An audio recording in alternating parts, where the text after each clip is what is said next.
Hello, viewers. I am Shikha, sharing my knowledge and content here for the benefit of all. So, in this series of government schemes video, I have chosen today Ayushman Bharat missions. So Ayushman Bharat mission बहुत important scheme है exam point of view से and government schemes overall भी exam के point of view से बहुत important part होती हैं. So let's understand the detail of this mission and see the important points of it. So let's start. First, Ayushman Bharat mission का जो बहुत इम्पॉर्टेंट कंपोनेंट है वो है प्रधानमंत्री Jan Arogya Yojana. As we can see here, कभी कभी तो हम इसे इंटरचेंज करके भी बोलते हैं और जनरली भी आयुष्मान भारत मिशन का सेकंड नेम हम कह सकते हैं PMJAY. So Ayushman Bharat mission can also be said as Pradhanmantri Jan Arogya Yojana and national health protection scheme. Okay, now इसका लॉन्च वेरी इंपॉर्टेंट 23 सितंबर 2018 को हुआ था. ज़्यादा इंपॉर्टेंट ईयर है, so 2018 we have to remember. Now what's the aim of this scheme? To provide quality and affordable health care service. Hair quality और affordable health care service एक की term बनेगा.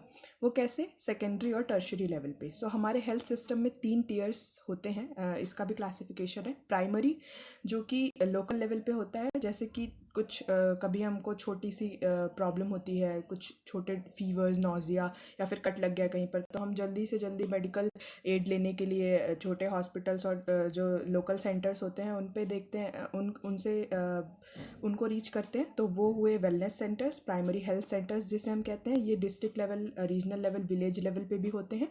देन उसके ऊपर आता है सेकेंडरी एंड टर्शरी लेवल्स. तो यहाँ पर बेसिकली ज़्यादा बड़ी जो बीमारियाँ होती हैं उनका इलाज होता है. फॉर एग्जांपल, कोई बहुत बड़ा एक्सीडेंट या फिर नॉन कम्युनिकेबल डिसीजेस जो होती हैं, जैसे हार्ट डिसीज़ एंड ऑल, आजकल जो डायबिटीज़ और उसका प्रॉब्लम देखने मिलता है, ब्रेन से रिलेटेड प्रॉब्लम्स, तो ये जो बड़े लेवल की हैं वो सेकेंडरी एंड टर्शरी लेवल पे आएगी. तो इस स्कीम का जो मेजर फोकस है वो सेकेंडरी और टर्शरी हेल्थ सेक्टर को अफोर्डेबल बनाना है, क्योंकि वहाँ की जो हॉस्पिटलाइजेशन चार्जेस होते हैं एंड जो ट्रीटमेंट चार्जेस होते हैं वो काफ़ी ज़्यादा होते हैं, जो कि पुअर अफोर्ड नहीं कर सकते.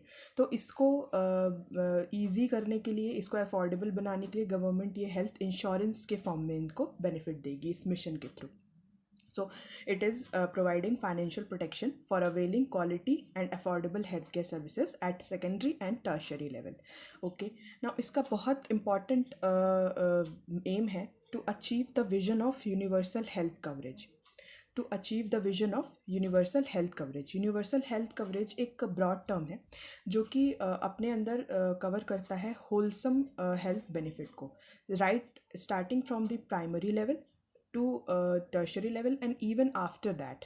तो सीनियर सिटीजन्स तक हमको ये हेल्थ बेनिफिट पहुंचाना है. एंड देन उसके बाद भी जब डेथ का सीन होता है, उसके बाद जो इंश्योरेंस होते हैं, मान लो किसी के घर पे जो मेन अर्निंग पर्सन है, उसकी अनटाइमली डेथ हो गई, तो हमको उसको किस तरीके से हेल्थ इंश्योरेंस प्रोवाइड करना है.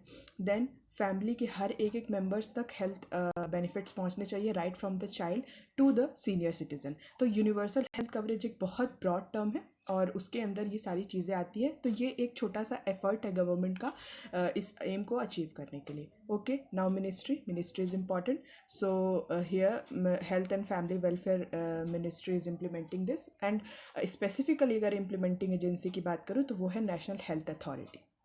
Now minister of health and family welfare कौन है? तो मानसुख मंडाविया साहब. नाउ इसका बजट एलोकेशन 7200 करोड़ है दिस ईयर. एंड इसका स्ट्रक्चरिंग अगर बोले तो ये सेंट्रली स्पॉन्सर्ड स्कीम है. दैट मीन्स कि स्टेट और सेंटर दोनों मिल करके इसकी फंडिंग देखेंगे. अच्छा, इस स्कीम की एक थोड़ी सी ओरिजिन पे मैं अगर जाऊं तो इसको सबस्यूम करके राष्ट्रीय स्वास्थ्य बीमा योजना और senior citizen health insurance scheme को सबस्यूम करके इस स्कीम को लाया गया था.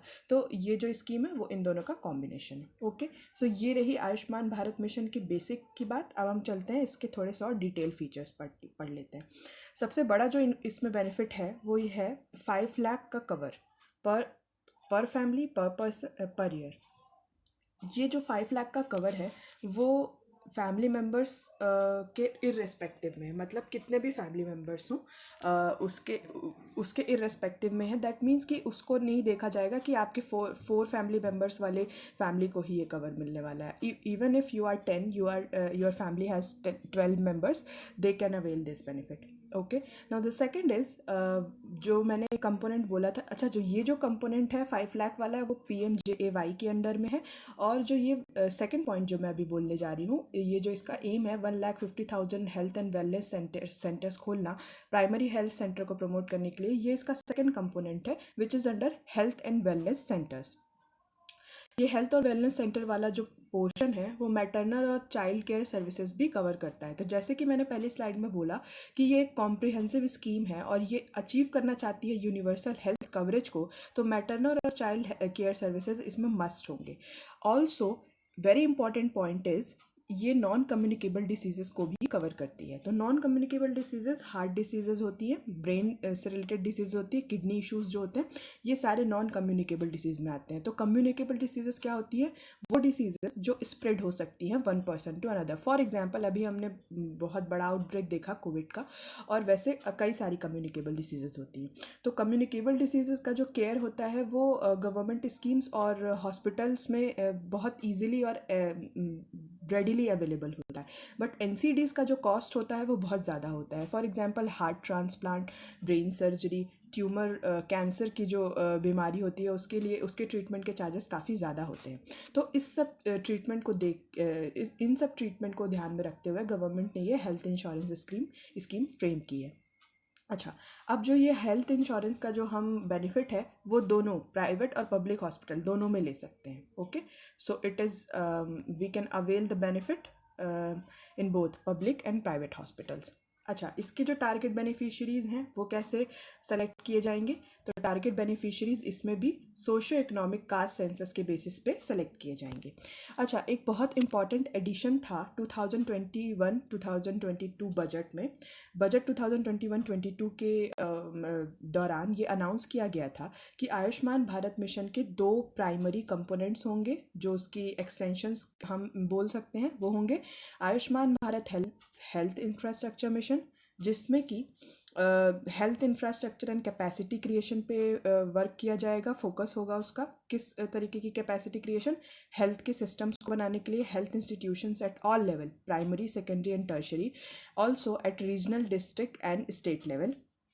और जो अपने IT इंफॉर्मेशन टेक्नोलॉजी का जो सेक्टर है वो भी एक इंफ्रास्ट्रक्चर का पार्ट है, तो उसको भी डेवलप करना। And the second component is very important, Ayushman Bharat digital mission, जो कि उसी ईयर 2021 में ही सितंबर में लॉन्च किया गया था। अगर मैं हेल्थ इंफ्रास्ट्रक्चर मिशन की बात करूँ तो वो अक्टूबर 2021 में लॉन्च किया गया था।